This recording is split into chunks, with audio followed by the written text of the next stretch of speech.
সুপ্রিয় দর্শক মণ্ডলী, আপনাদের সবাইকে বাংলাদেশ টেলিভিশন চট্টগ্রাম কেন্দ্রে স্বাস্থ্য বিষয়ক নিয়মিত অনুষ্ঠান স্বাস্থ্য তথ্য দেখতে স্বাগত জানাচ্ছি। বৈশ্বিক মহামারী করোনা সংক্রমণে বাংলাদেশ আজ আক্রান্ত। এমন পরিস্থিতিতে আজ আমরা আমাদের অনুষ্ঠানের অতিথি হিসেবে এমন একজনকে পেয়েছি যিনি নিজে করোনা বিজয়ী, একজন চিকিৎসক, একজন মেডিসিন বিশেষজ্ঞ, ডক্টর ASM লুৎফুল কবির। তিনি কাজ করেন জুনিয়র কনসালটেন্ট হিসেবে চট্টগ্রাম জেনারেল হাসপাতালে। আজকে আমরা তার মুখে তার করোনা আক্রান্ত হওয়া, করোনা জয় করে আবার সুস্থ হয়ে কর্মে ফিরে আসা এবং করোনার রোগ সম্বন্ধে বিস্তারিত জানবো। আপনাকে স্বাগত জানাচ্ছি। ধন্যবাদ মাসুদ ভাই। তাহলে আমরা সরাসরি আলোচনা প্রবেশ করি। আমরা আপনার আক্রান্ত হওয়ার সম্বন্ধে বিস্তারিত শুনবো। তার আগে আমরা একটু করোনা ভাইরাস সম্বন্ধে একটু জেনে নিই এবং সংক্রমণটা একটু জেনে নিই। করোনা ভাইরাস সংক্রমণের লক্ষণসমূহ কী কী? প্রধান লক্ষণ হলো জ্বর, এছাড়া কাশি, গলা ব্যথা, আর মারাত্মক লক্ষণের মধ্যে হচ্ছে শ্বাসকষ্ট। এছাড়াও সারা শরীরে ব্যথা থাকতে পারে। আবার কিছু কিছু রোগীর ক্ষেত্রে দেখা যাচ্ছে যে পেটে ব্যথা এবং বাচ্চাদের ক্ষেত্রে বমি এবং ডায়রিয়া নিয়েও রোগীরা আসতে পারে। আর আরেকটি লক্ষণ, যদিও এটি বহুল প্রচারিত কিন্তু অত বেশি পাওয়া যায় না, এটা হচ্ছে কোনো কিছুর গন্ধ বুঝতে না পারা।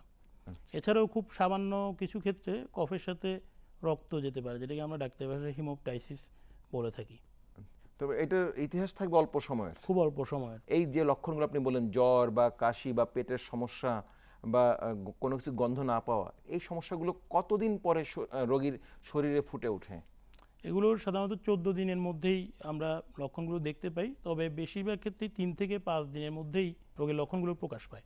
সর্বোচ্চ হচ্ছে 14 দিন পর্যন্ত। কিন্তু আবার কিছু কিছু ক্ষেত্রে দেখা গেছে, কিছু কিছু ক্ষেত্রে অনেক লং পিরিয়ডও পাওয়া গেছে, বাইরের দেশে 27 দিন পর্যন্ত।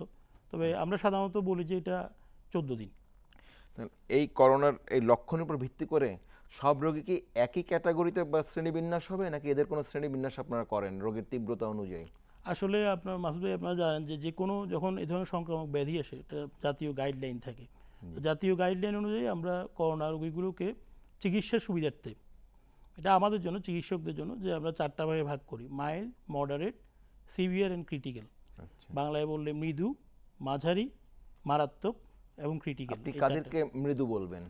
মৃদু বলতে আমরা বোঝাচ্ছি যাদের করোনার সাধারণ লক্ষণগুলো আছে, জ্বর, কাশি, গলা ব্যথা, গায়ে ব্যথা, এগুলো আছে কিন্তু কোনো মারাত্মক লক্ষণ নেই। মারাত্মক লক্ষণের মধ্যে সবচেয়ে মারাত্মক হচ্ছে শ্বাসকষ্ট হওয়া, অতিরিক্ত দুর্বল হয়ে যাওয়া, এটিও একটি মারাত্মক লক্ষণ। এছাড়া তীব্র বমি, খেতে না পারা, প্রচণ্ড অবসাদ, এই লক্ষণগুলো যাদের নেই তাদেরকে আমরা মারাত্মক মৃদু বা মাইল্ড রোগী বলে থাকি। মাঝারি? মাঝারি বলতে সে সমস্ত রোগীদেরকে বোঝায় যাদের কোভিড নিউমোনিয়া আছে। তো নিউমোনিয়া বলতে আমরা বুঝাই যে তাদের যদি চেস্ট এক্সরে করা থাকে বা চেস্টের কোনো ইমেজিং করা থাকে, সেখানে আমরা নিউমোনিয়ার ফিচার যদি পাই, সেক্ষেত্রে আমরা সেটাকে মাঝারি কোভিড বলি। আর সিভিয়ার কাদেরকে বলছেন? সিভিয়ার বলবো যদি একটি রোগীর শ্বাসকষ্ট হয়, যে কোনো কোভিড রোগীর যদি শ্বাসকষ্ট হয়, আমাদের প্রথমেই মনে রাখতে হবে এটি সিভিয়ার কোভিড। এছাড়া যদি রোগীর খুব তীব্র অবসাদে আক্রান্ত হয়, হাঁটা চলা বা স্বাভাবিক কাজকর্ম সে করতে পারছে না, কারণ অনেক সময় শ্বাসকষ্ট রোগী কমপ্লেইন করে না। অনেক ক্ষেত্রে দেখা যায় যে শ্বাসকষ্ট বলতে আমরা জেনারেল পারসেপশনটা আমাদের একটু আসলে রং, বা অনেক সময় রোগী বুঝে না, সে বলে যে আমি হাঁটতেই পারি না, সেই রোগীগুলোই সিভিয়ার তীব্র দুর্বলতা। আর যদি আমরা পরীক্ষা করি অক্সিজেন স্যাচুরেশন যদি তাদের 90%-এর নিচে নেমে যায় অক্সিজেন স্যাচুরেশন। আর ক্রিটিক্যাল বললেন, ওরা কারা আসলে? ক্রিটিক্যাল বলতে আমরা বুঝি যে সমস্ত রোগীর আমরা ডাক্তারি ভাষায় বলি ARDS, acute respiratory distress syndrome, multi organ failure, septic shock, এগুলো যদি থাকে, যদি মারাত্মক লক্ষণের পরে এই সমস্ত লক্ষণ আসে, তখন আমরা তাদেরকে ক্রিটিক্যাল বলি। এখন আপনি এই যে 4টা ভাগে ভাগ করলেন বা শ্রেণীবিন্যাস করলেন রোগের, এই ঝুঁকি কাদের বেশি? হ্যাঁ, শুরু থেকে আমরা জানি ঝুঁকি কাদের বেশিটা নিয়ে। আমি আরেকটু যে সহজ করে প্রশ্নটা করতে চাই যে কোনো লোক কি আক্রান্ত হতে পারে কিনা, আর আক্রান্ত হলেও সবার ঝুঁকি একই রকম কিনা, এটা আর একটু। যে কোনো লোকই আসলে করোনা আক্রান্ত হতে পারে, তবে ঝুঁকি সবার সমান নয়। আমরা আমাদের অভিজ্ঞতায় দেখেছি যারা চিকিৎসক, যারা সরাসরি কাজ করেন মানুষের সংস্পর্শে থেকে, যেমন পুলিশ, এদের ঝুঁকি বেশি। এছাড়াও একজন রোগী হিসেবে যদি চিন্তা করি, যারা গর্ভবতী, যাদের শরীরে ওজন বেশি, BMI যদি 25-এর বেশি হয়, যাদের ডায়াবেটিস আছে, হাইপারটেনশন আছে, কিডনির দীর্ঘস্থায়ী জটিল রোগ আছে অথবা ক্যান্সার আছে, তারা সবাই কিন্তু অন্যদের চেয়ে বেশি ঝুঁকিপূর্ণ এবং তাদেরই কিন্তু সিভিয়ার রোগ হওয়ার সম্ভাবনা বেশি। আপনি যে লক্ষণগুলোর কথা বললেন সে অনুযায়ী ভাগ করলেন, রোগটাকে তো আমরা লক্ষণ দিয়ে যেমন নিরূপণ করি, আবার সঙ্গে কিছু পরীক্ষা নিরীক্ষা করি। করোনা ভাইরাসের সংক্রমণ নিরূপণ করার পরীক্ষাগুলো কি কি আছে আমাদের? আমরা সবচেয়ে বেশি জোর দিই যে পরীক্ষাটার উপর, এটা হচ্ছে আসলে আরটিপিসিআর, অর্থাৎ পলিমারেজ চেইন রিঅ্যাকশন। এখানে আমরা স্যাম্পলটা সাধারণভাবে ওরোফেরিংস অর্থাৎ গলার ভেতর থেকে এবং নাকের ভেতর থেকে, নেজোফেরিংস, এই দুইটা জায়গা থেকে আমরা আমাদের মেডিকেল টেকনোলজি সোয়াব সংগ্রহ করেন এবং সেটি পরে পিসিআর নামে একটি বায়োকেমিক্যাল পরীক্ষার মাধ্যমে সেটি নির্ণীত হয়। এটি হচ্ছে করোনা ভাইরাস নির্ণয়ের জন্য এটা কনফার্মেটরি পরীক্ষা। আর অন্য কোনো উপায় আছে? কারণ পিসিআর তো এখনো সব জায়গায় পৌঁছে যায়নি, জি, শুধুমাত্র সরকারি কিছু স্থাপনার অল্প কয়েকটি নির্বাচিত বেসরকারি স্থাপনায় আছে, কিন্তু রোগী তো অনেক বেশি, যেহেতু এটা সংক্রামক ব্যাধি খুব দ্রুত ছড়াচ্ছে, তাই অনেক বেশি মাত্রায় আমাদের পরীক্ষা নিরীক্ষার প্রয়োজন আছে। সেই ক্ষেত্রে আমরা পিসিআর ছাড়া অন্য কোনো উপায়ে কি এই রোগটার সম্বন্ধে কোনো পেতে পারি, ডায়াগনোসিস বা নিরূপণ করার কোনো ব্যবস্থা গ্রহণ করতে পারি? পিসিআর ছাড়া আমরা অ্যান্টিবডি টেস্টের মাধ্যমে রোগ নির্ণয় করতে পারি। অ্যান্টিবডি টেস্টের একটি ব্যাপার হচ্ছে পিসিআর যেরকম আমরা রোগ শুরুর 3 থেকে 5 দিনের মধ্যেই পজিটিভ পাই যদি রোগের তার মধ্যে করোনা ভাইরাস থেকে থাকে। অ্যান্টিবডি টেস্টটা কিন্তু প্রথম সপ্তাহে করলে আমরা সাধারণত নেগেটিভ পাই। আচ্ছা, এবং প্রথম সপ্তাহের পর থেকে এটি সাধারণত আক্রান্ত ব্যক্তির দেহে 21 থেকে 28 দিনের মধ্যে বেশিরভাগ লোকেরই কিন্তু অ্যান্টিবডি টেস্ট পজিটিভ হবে। এখানে একটা বিশেষ প্রশ্ন যেটা, যে আমাদের দেশে আমরা এখন অ্যান্টিবডি টেস্টে অথরাইজ না, কোনো ভ্যালিডেটেড কিট নাই আমাদের।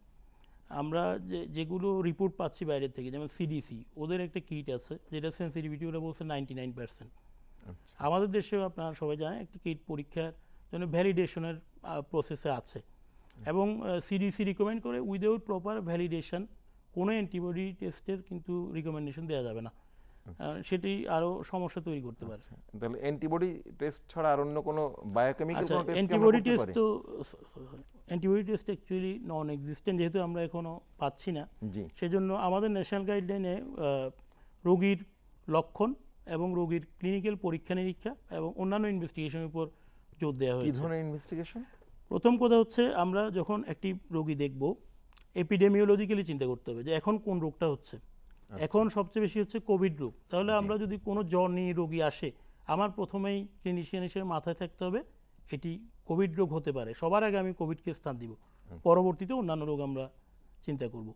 আর দ্বিতীয় হচ্ছে তার রোগীর এপিডেমিওলজিক্যাল প্যারামিটার কেমন, সে কি কোনো স্বাস্থ্যকর্মী বা সে কি কোনো কোভিড রোগীর সংস্পর্শে এসেছে, সে কি এমন কোনো পেশায় আছে যার ঝুঁকি খুব বেশি। এগুলো থাকলে আমরা কোভিডটা আরও বেশি করে চিন্তা করব।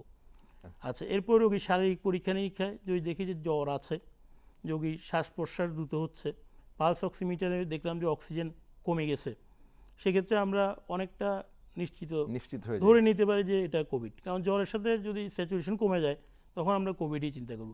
তারপরেও আমরা এভাবে ব্লাইন্ডলি আগে আরও কিছু পরীক্ষা নিরীক্ষা করব, যেমন আমরা কমপ্লিট ব্লাড কাউন্ট করে থাকি। ব্লাডের একটা সাধারণ পরীক্ষা করলে আমরা বুঝতে পারি যে কোভিড কিনা। বেশিরভাগ কোভিড রোগীর ক্ষেত্রে লিম্ফোসাইটের পরিমাণ, রক্তের একটি কণিকা লিম্ফোসাইট, একটি শ্বেতকণিকা, এটির পরিমাণ কমে যায় এবং যেগুলো খারাপ সিভিয়ারে যাবে ওদের লিম্ফোসাইট ধীরে ধীরে কমতে থাকে।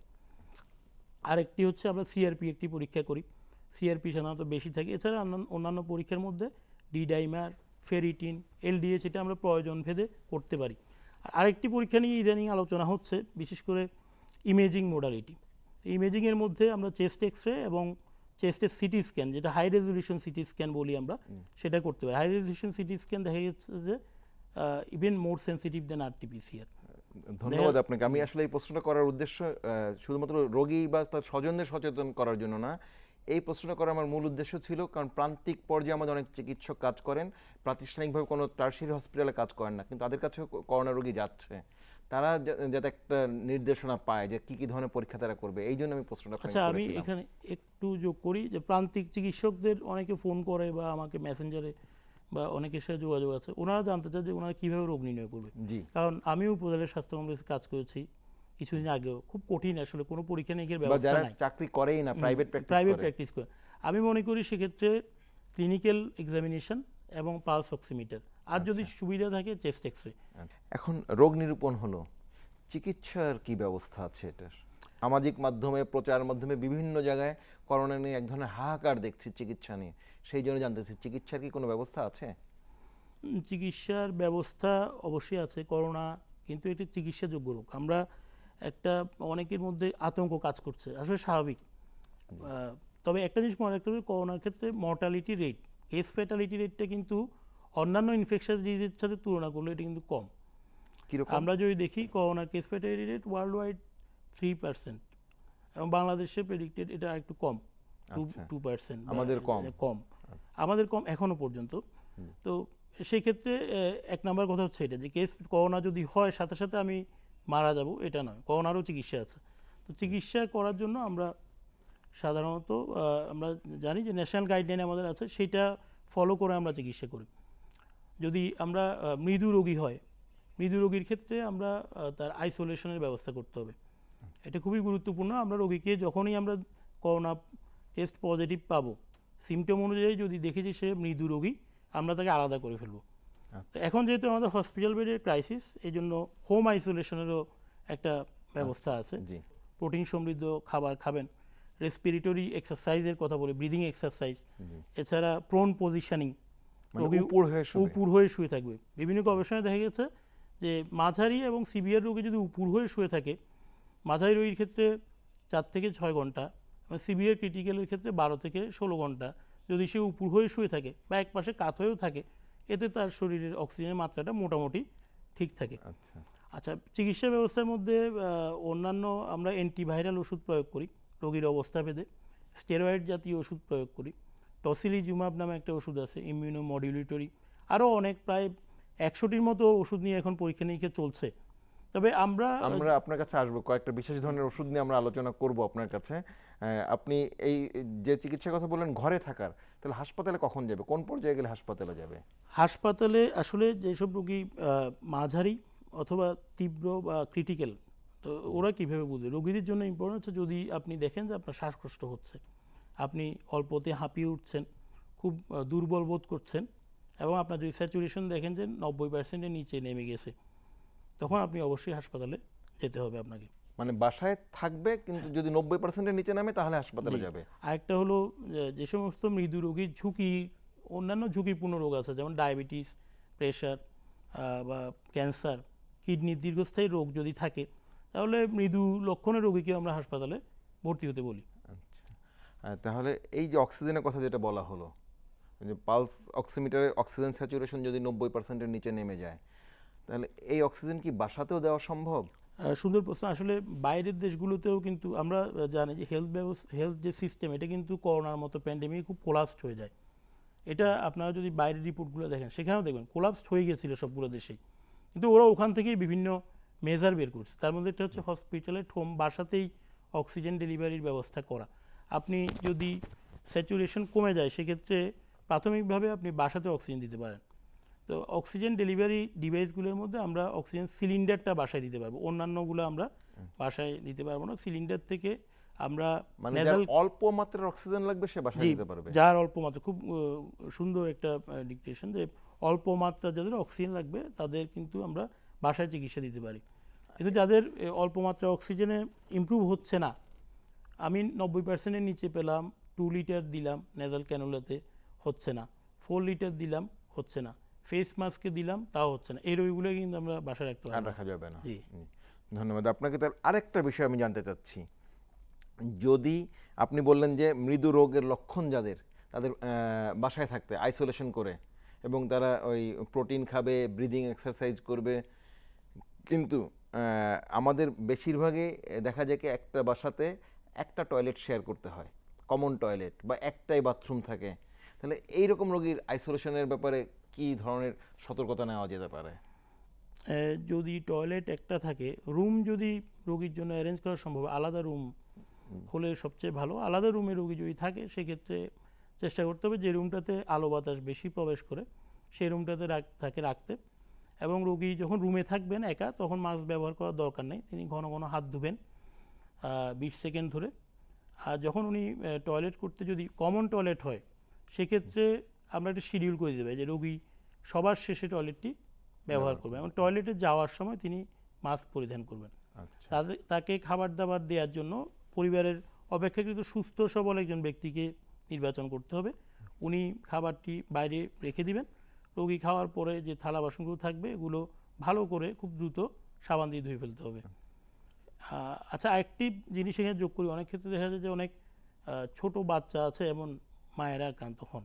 এনারা আমাদেরকে প্রায় ফোন করে জানতে চান যে আমরা কি বাচ্চাকে বুকের দুধ খাওয়াতে পারবো কিনা। জি এইটা WHO কিছুদিন আগে বিশ্ব স্বাস্থ্য সংস্থা একটি রিকমেন্ডেশন দিয়েছে যে বুকের দুধ খাওয়ানো সম্ভব এবং বন্ধ করা যাবে না। তো বুকের দুধ খাওয়ানোর সময় মা কী করবেন, ভালো করে হাত ধুয়ে নেবেন সাবান দিয়ে 20 সেকেন্ড ধরে, এরপরে মাস্ক পরবেন এবং তারপর ভালো করে স্তন পরিষ্কার করবেন এবং তারপরে তিনি বাচ্চাকে বুকের দুধ দিতে পারবেন। তাহলে নিরাপদ বাচ্চা নিরাপদ, এটা বাচ্চার জন্য ক্ষতি। আপনার কাছে এবার আসে, আপনি যে প্রসঙ্গটা নিয়ে আলোচনা করতে যাচ্ছিলেন, কিছু অ্যান্টিভাইরাল ড্রাগ আছে বা কিছু স্টেরয়েডের কথা আপনি বলছিলেন। এখন দেখা যাচ্ছে যে আমরা মিডিয়ার কল্যাণে অনেক ওষুধের নাম আমরা জেনে যাচ্ছি।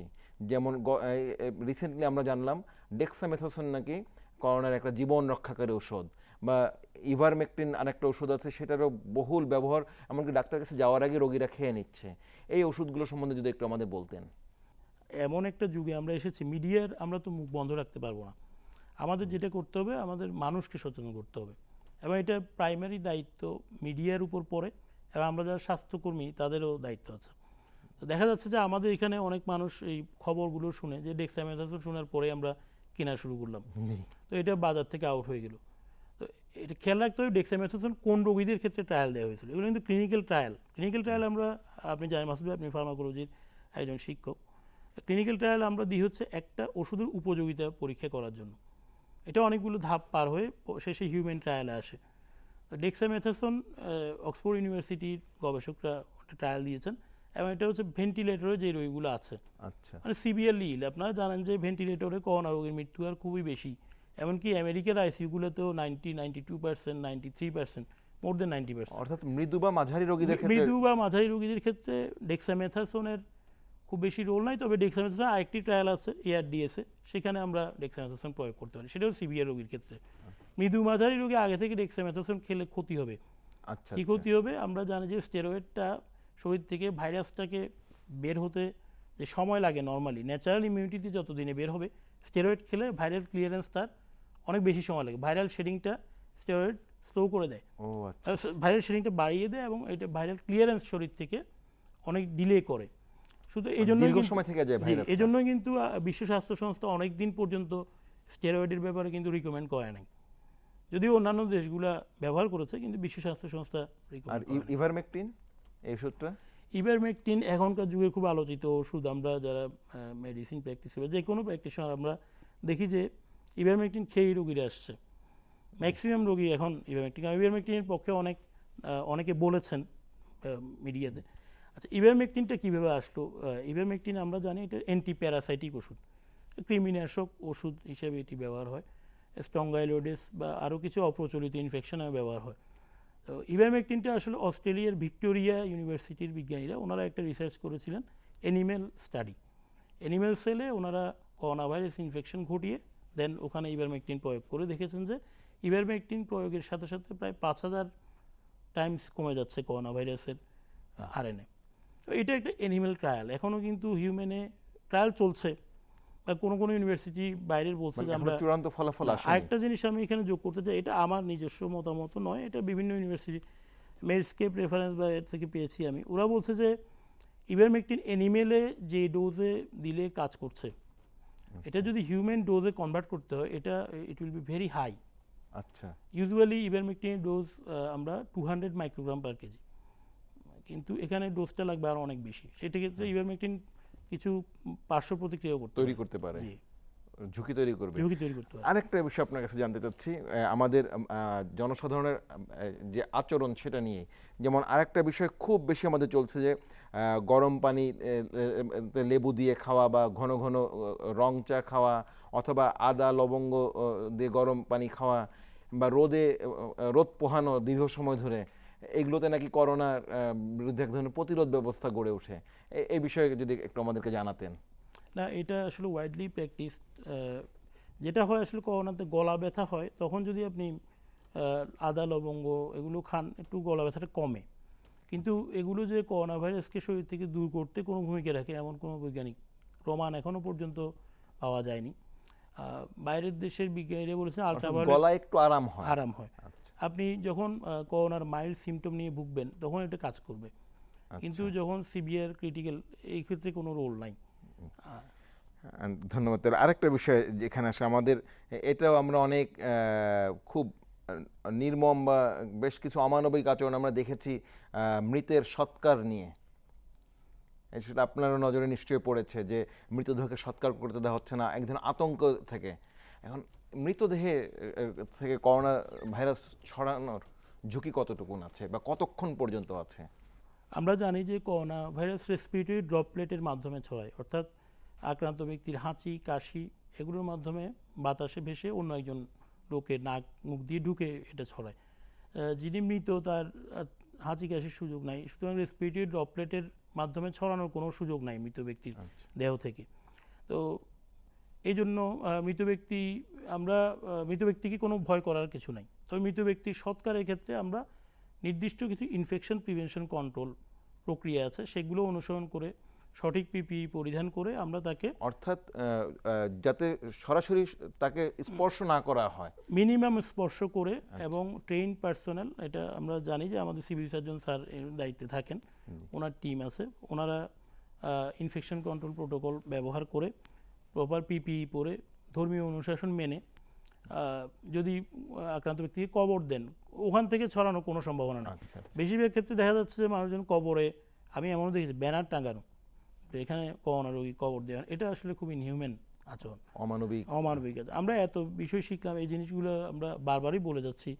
আমি জনগণের কাছে অনুরোধ করব যে আপনারা করোনায় মৃত রোগীকে প্রকৃতির সম্মানটা দিন, প্রকৃতির সম্মান দিন, ধর্মীয় অনুশাসন মেনে তাকে যদি পিপিই পরে কবর দেওয়া হয় বা তার অন্য ধর্মীয় রীতিতে যা করা দরকার করা হয়, এতে কিন্তু অন্যদের কোনো অসুবিধা হওয়ার সম্ভাবনা নাই। আরেকটা বিষয় আপনার কাছে জানতে চাচ্ছি, সেটা হচ্ছে ধরেন আমি করোনা ভাইরাসে আক্রান্ত হলাম, কতদিন পর্যন্ত আমার কাছ থেকে অন্যদের আক্রান্ত হওয়ার ঝুঁকিটা থাকবে? সর্বোচ্চ 10 থেকে 14 দিন। রিসেন্ট যেটা গবেষণা, ওখানে দেখা গেছে যে 11 দিন পর্যন্ত একজন ইনফেকশাসে মাইল্ড সিমটম যাদের থাকে, তবে সিভিয়ার সিমটম যাদের হয় তাদের 21 দিন পর্যন্ত তারা ভাইরাস এক্সিট করে। তাহলে এটা দুইটা গ্রুপের আলাদা। কিন্তু তার মানে আমি যদি সাধারণভাবে কারো কাছ থেকে দূরে থাকতে চাই, কতদিন দূরে থাকবো? 21 দিন নাকি 11 দিন? এটা তার লক্ষণ। যদি সে সিভিয়ার সিমটম নিয়ে হসপিটালে ভর্তি হয়, হসপিটালাইজ রোগীর ক্ষেত্রে আমরা একটু লম্বা ডিউরেশন তাকে আইসোলেশন থাকতে বলি। আপনারা জানেন ন্যাশনাল গাইডলাইনে আমরা হসপিটাল থেকে ডিসচার্জের পরে 14 দিন পর্যন্ত আইসোলেশন অ্যাডভাইস করি। ধন্যবাদ। এবার আমি ব্যক্তিগত বিষয়ে আসতে চাচ্ছি, আপনার বিষয়ে। আপনি দর্শক মণ্ডলী, ডক্টর এএসএম লুৎফুল কবির নিজে একজন করোনা যোদ্ধা এবং করোনা বিজয়ী।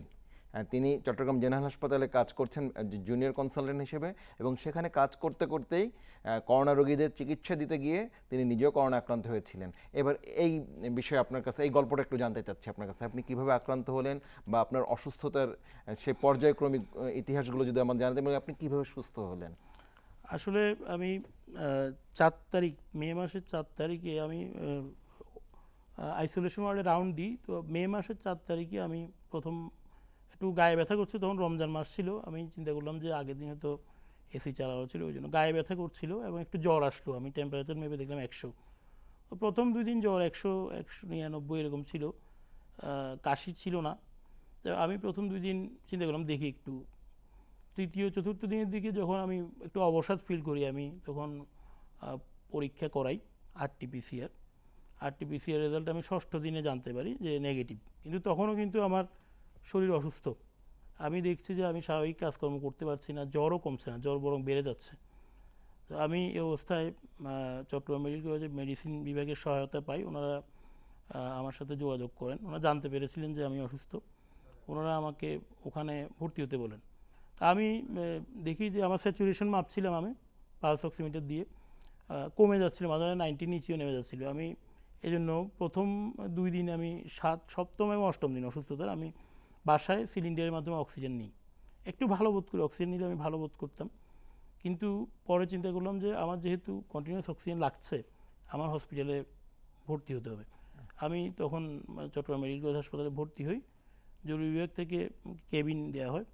তো কেবিনে একদিন চিকিৎসা নেওয়ার পরে আমার যেহেতু অক্সিজেন রিকোয়ারমেন্ট বাড়ছিল, আমি ফেস মাস্ক চাহিদা বেড়ে যাচ্ছিল হ্যাঁ আপনার। 6 লিটার করে আমার অক্সিজেন লাগছিল। আমি খুব দুর্বল ছিলাম, কিছুই খেতে পারতাম না, শুয়েই থাকতে হতো, আমি উঠে বসতে পারতাম না। এমনকি স্যারেরা এসে বললেন যে তুমি ব্রিদিং এক্সারসাইজ করো। আমি বললাম যে স্যার আমি তো উঠে বসতে পারতেছি না। মানে আমি জাস্ট অ্যাজ এ পেশেন্ট আমি ফিল যেটা করছিলাম যে জ্বর জ্বর ভালো হচ্ছে না, আমি উঠে বসতে পারতেছি না, স্বাভাবিক খেতে পারতেছি না, শ্বাসের রেট, রেসপিরেটরি রেট আমার ওয়াইফ কাউন্ট করে বলে 40। আচ্ছা, তখন অনেক বেশি হ্যাঁ, ছিল। অনেক বেশি ছিল। তখন আমার সিটি স্ক্যান করা হয়, যেটা আমি একটু আগে আলোচনা করলাম।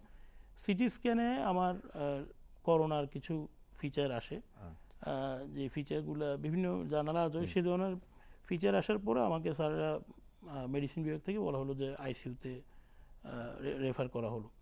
আইসিইউতে আমি 5 দিন চিকিৎসা নিই। আমি প্রোন পজিশনে থাকতাম 12 থেকে 16 ঘন্টা। ওইখানে আইসিইউ যারা মেডিকেল অফিসার ছিলেন অনেক সহায়তা করেছেন, প্রফেসর যারা ছিলেন, আমি প্রফেসর সুজিত পাল স্যার, প্রফেসর অনিরুদ্ধকর জয় স্যার, আমাদের এনশাদ একরামুল্লাহ ভাই, সবার খুব সহযোগিতা পেয়েছে আসলে সব মেডিকেল অফিসার। ওইখানে আমি যেটা চিকিৎসার মধ্যে আমি প্রোন পজিশনটাই আমি দেখলাম যে খুব এটা ভালো অনেক কাজ করে। আপনাকে সাহায্য হ্যাঁ, করেছে। যেহেতু আমি ফ্ল্যাট হয়ে শুলে দেখতাম যে আমার শ্বাস কষ্ট হচ্ছে। প্রোন পজিশনে আরেকটা সুবিধা হচ্ছে ব্রিদিং এক্সারসাইজগুলো ইজি হয়। ব্রিদিং এক্সারসাইজগুলো আপনারা ইউটিউবে অনেক ভিডিও আছে, মূলত লম্বা শ্বাস টেনে ধরে রাখতে হবে 25 যতক্ষণ পর্যন্ত আপনি কাউন্ট করতে পারেন। যদি দেখেন 25-এর চেয়ে বেশি পারছেন বেটার, আচ্ছা, এবং আস্তে আস্তে আপনি বুঝতে পারবেন যে আপনি ভালো হচ্ছেন। ব্রিদিং এক্সারসাইজের মাধ্যমে আপনি বুঝতে পারবেন যে আপনি ভালো হচ্ছেন। আর চিকিৎসার ক্ষেত্রে আমাকে আসলে ওখানে স্টেরয়েড, যখন শ্বাসকষ্ট বেশি বেড়ে যাচ্ছিল, জ্বর কম ছিল না, আমাকে মিথাইল প্রেডনিসোলোন আচ্ছা। দেওয়া হয়েছিল 500 মিলিগ্রাম পার ডে 5 দিন পর পর। তো আমার মনে হচ্ছিল যে স্টেরয়েড আমার অনেক উপকার হয়েছিল। তাহলে এইবার আপনার কাছে জানতে চাচ্ছি, আপনি তো চিকিৎসক, হ্যাঁ, এবং আপনি নিশ্চয়ই যখন আপনার কর্মস্থলে ছিলেন, রাউন্ড দিচ্ছিলেন, তখন আপনি ব্যক্তিগত প্রতিরক্ষা বা সুরক্ষা সামগ্রী তো পরিধান করেছিলেন। জি, তাহলে চিকিৎসকদের কেন এইভাবে আক্রান্ত হওয়ার ঝুঁকিটা বেশি অন্যদের তুলনায়? চিকিৎসকদের যদি পিপিই থাকে। জি, চিকিৎসকদের ঝুঁকিটা আসলে বহুমাত্রিক। আমরা যদি চিন্তা করি, যে সমস্ত উন্নত দেশ আছে ওখানে চিকিৎসকদের আক্রান্তের হার কম, যেমন আমেরিকা বা ইউকে। কিন্তু চীন বা যেগুলো আন্ডার ডেভেলপ কান্ট্রি, চীন অন্যান্য দেশগুলো, ওখানে কিন্তু চিকিৎসকদের আক্রান্তের হার বেশি। তো এক্ষেত্রে আমি কয়েকটা জিনিস আমার অবজারভেশনে এসেছে। আমি নিজে সুরক্ষা সামগ্রী পরিধান করেছি, জানি না হয়তো কোথাও হয়তো আমার অজান্তে ভুলও হয়ে থাকতে পারে, বা আমাদের ক্ষেত্রে যেটা দেখা যাচ্ছে সুরক্ষা সামগ্রী আসলে সরবরাহটা অনেক কম, আর মানসম্পন্ন সুরক্ষা সামগ্রী আমরা পাচ্ছি না। মানসম্পন্ন সুরক্ষা সামগ্রী যেগুলো N95 মাস্ক, যেটা মেডিকেল গ্রেডে N95 মাস্কটা আমরা এখানে পাই না বলতে গেলে। বাজারে যে স্বল্পতা আছে। আমরা বাজারে খুব স্বল্পতা আছে, আমরা নিজেদের টাকায় কিনি। অনেক সময় দেখা যায় যে আমরা যে গ্রেডটা ইউজ করি ওইটা কিন্তু মেডিকেল গ্রেড না, যদি আমরা ইউজ করি মেডিকেল গ্রেড না, তবে জরুরি ক্ষেত্রে এটা ব্যবহার করা যায়। আচ্ছা, আরেকটা জিনিস হচ্ছে পিপি ডফিং এবং ডনিং। ডনিং মানে পিপি পরিধান, অ্যান্ড ডফিং মানে খোলা। আমরা যখন আইসোলেশন ওয়ার্ডে রাউন্ড দিই, দেখা যায় আইসোলেশন ওয়ার্ডগুলো যেরকম হওয়া উচিত ওয়েল ভেন্টিলেটেড সেরকম না, বদ্ধ। তো একটা বদ্ধ করে যখন 60-70টা করোনা পজিটিভ রোগী থাকে, ওরা যখন হাঁচি কাশি দেয়, ওখানে কিন্তু এয়ারবর্ন কিছু প্রিকশন নেওয়ার প্রয়োজন হয়ে পড়ে। আমরা জানি এমনিতে এটা ড্রপলেটের মাধ্যমে ছড়ায়। এয়ারবর্ন মানে হচ্ছে সেটা অনেক দূরেও যেতে পারে এবং সেটার গতি বেশি থাকে। তো ওইখানে আমাদেরকে প্রিকশন বেশি নিতে হবে। হয়তো প্রিকশনে হয়তো কোনো গ্যাপ ছিল, আদারওয়াইজ আমি কেনই বা আক্রান্ত হলাম। ডাক্তারদের সাধারণত এটাই মূল কারণ, যে মূল কারণ অল্প জায়গায় অনেক রোগীকে দেখতে কয়েকটি হয় কারণ, বলে। তার মধ্যে একটি হচ্ছে প্রপার পিপি না থাকা, পিপি যেগুলো আছে সেগুলো মানসম্পন্ন না হওয়া। আরেকটি হচ্ছে তাদের ডফিং ডনিং প্রসিডিউর যদি ঠিক না হয়। আপনি যখন পোশাকটা খুলবেন, পোশাকের সামনের অংশ, মাস্কের সামনের অংশ, এগুলোতে যদি কোনোভাবে আপনার অজান্তে হাত লেগে যায়, আচ্ছা। সেই হাত যদি আপনার নাকে মুখে লাগে, এটা কিন্তু বলে যে বিদেশে বলে বাডি সিস্টেম, মানে একজন যখন পড়বে আরেকজন থাকবে তাকে ইনস্ট্রাকশন দিবে, এবং যখন খুলবেন আরেকজন থাকবে। কিন্তু আমাদের এখানে অনেক হসপিটালে এরকম সিস্টেমটা নাই, প্র্যাকটিসটা নাই, জায়গাও ভালো করে সেট করা হয় না, এই জন্য হয়তো অনেকে তাহলে আক্রান্ত হচ্ছে। আমরা চিকিৎসকদের ঝুঁকি কিভাবে কমাতে পারি এবং একই সঙ্গে সমাজে কিভাবে সংক্রমণের হারটা কমিয়ে রাখতে পারি বা নিয়ন্ত্রণ করতে পারি? দুইটা ইস্যু। চিকিৎসকদের সংক্রমণ যদি আমরা প্রতিরোধ করতে চাই, প্রথমেই তাদের সবাইকে একটা প্রশিক্ষণের আওতায় আনতে হবে। আমরা দেখছি যে অনেক জুনিয়র ডক্টর যারা নতুন বিসিএসে জয়েন করলেন, তাদেরকেও করোনা চিকিৎসায় আনা হচ্ছে। দেখা যায় তাদের প্রি এক্সিস্টিং অভিজ্ঞতা খুব কম, হঠাৎ করে করোনার মতো একটা ইস্যুতে যদি তারা আসেন, এদের অনেকে কিন্তু সঠিক প্রশিক্ষণ না পেলে আক্রান্ত হবেন। তাদের তো কি- প্রশিক্ষণের নিশ্চয়ই ব্যবস্থা হয়েছে। প্রশিক্ষণের কিছু কিছু ব্যবস্থা নেওয়া হয়েছে। তা আমি মনে করি যে এটা আরও হাতে কলমে আরও ভালোভাবে লোকালি প্রশিক্ষণটা দিতে পারলে এটা ভালো হবে। অনেক সময় টেলিকনফারেন্স করে প্রশিক্ষণ দেওয়া হচ্ছে। তবে লোকালি যদি হাতে কলমে দেওয়া হয়, পিপি কীভাবে পড়বে, কীভাবে খুলবে, বাড়ি একজন থাকবে, তাহলে আমার মনে হয় আস্তে আস্তে এটা কমে আসবে। আর এই সমাজে এটার বিস্তার কিভাবে কমাতে পারে আমরা? মাস্কের কি ভূমিকা আছে? এখন আসলে মাস্কটা এখন সবার জন্য ফরজ। বলা হয়েছে যে যাদের সিমটম আছে, যাদের লক্ষণ আছে, আগে বলা হতো লক্ষণ যারা আছে তারা পড়ুন, এখন বলা হচ্ছে লক্ষণ থাকুক বা না থাকুক, আপনি যখন জনাকীর্ণ স্থানে যাবেন আপনাকে অবশ্যই ফেস মাস্ক পরিধান করতে হবে। সার্জিক্যাল মাস্ক অথবা পপলিন কাপড়ের তৈরি মাস্ক আপনি অবশ্যই পরতে হবে। এটা হচ্ছে আমরা করোনা প্রতিরোধে যত মেজার আছে তার মধ্যে সবচেয়ে ইফেক্টিভ হলো মাস্ক, ফেস মাস্ক। আর দ্বিতীয় হচ্ছে আপনার ফিজিক্যাল ও সোশ্যাল ডিস্টেন্সিং। আমরা অবশ্যই 6 ফুট দূরত্ব মেনটেন করবো। আগে 3 ফুট ছিল, রিসেন্টলি এটাকে সিডিসি বলেছে যে 6 ফুট দূরত্বে আমরা পরস্পর থেকে অবস্থান করব। হাত ধোয়া, ঘন ঘন হাত ধোয়া, বাইরে থেকে এসে আমরা প্রথমেই হাত ধোবো, হাত ধুতে হবে অন্তত 20 সেকেন্ড ধরে এবং সাবান পানিতে। এই জিনিসগুলো খুবই গুরুত্বপূর্ণ। আরেকটা হচ্ছে বাইরে থেকে যখন একজন মানুষ আসে তার কোয়ারেন্টাইনের ব্যবস্থা করা। কোনো ব্যক্তি যদি করোনা পজিটিভ রোগীর সংস্পর্শে আসেন তাকে অবশ্যই কোয়ারেন্টাইনে নিতে হবে। এছাড়াও আরও কিছু অ্যাডমিনিস্ট্রেটিভ মেজার আছে, যেমন এখন নেওয়া হচ্ছে লকডাউন, বিভিন্ন জোনিং করা হচ্ছে। এর আগেও লম্বা সময় সাধারণ ছুটি ছিল। এই সব পদ্ধতিগুলো মিলেই একটা সুফল হয়তো পাওয়া যেতে পারে বলে আমার বিশ্বাস। ধন্যবাদ আপনাকে। আমাদের আরও অনেক কিছু জানার ছিল, কিন্তু সময় স্বল্পতার জন্য আজ আমাদের এখানে থামতে হচ্ছে। সুপ্রিয় দর্শক মণ্ডলী, এতক্ষণ আমরা একজন করোনা জয়ী চিকিৎসকের মুখ থেকে তার রোগে আক্রান্তর ইতিহাস জানলাম, তার সুস্থতার ইতিহাসও জানলাম, কীভাবে তিনি সুস্থ হলেন, এবং তার কাছ থেকে আমরা জানলাম কীভাবে ব্রিদিং এক্সারসাইজ করে তিনি তার শ্বাসতন্ত্রের সক্ষমতা বাড়িয়েছেন। আমরা আশা করি আজকের আলোচনা থেকে আপনারা প্রয়োজনীয় অনেক দিক নির্দেশনা পাবেন যা আপনাদেরকে সাহায্য